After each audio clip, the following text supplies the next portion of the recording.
Okay, what we have here is a standard threaded headset, stripped down and all in parts. So we're just going to run through what the parts are and where they go on the bike. Starting at the bottom, this is a crown race. This sits on the crown of the fork at the bottom of the steerer tube. So for example, on this fork here, this is the crown race down here. They are a press fit onto the fork, so when you slide them on, they are very tight, and you have a sleeve that goes over the top and seats that home. So that's your crown race.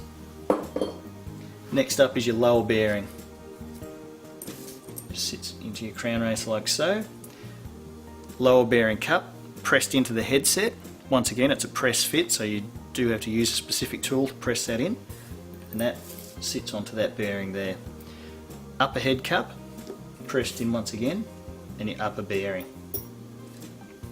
Your upper threaded crown race, which threads down onto the threaded section of your steerer tube of the fork and seats onto the bearings. Your lock washer, this is a threaded item as well, so this will thread all the way down to the top of your crown race. And then the lock nut, final part to go on, winds down, brings the whole system together and compresses it all and locks everything up nice and tight.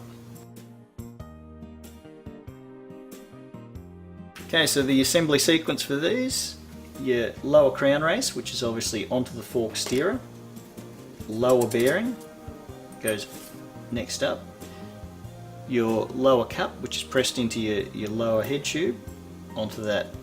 Next comes the upper head tube, upper head cup, bearing, your threaded crown race bearing, which goes onto that, your threaded lock washer, which winds down onto the race, and then your threaded top cap, which brings a whole lot together and locks the system up.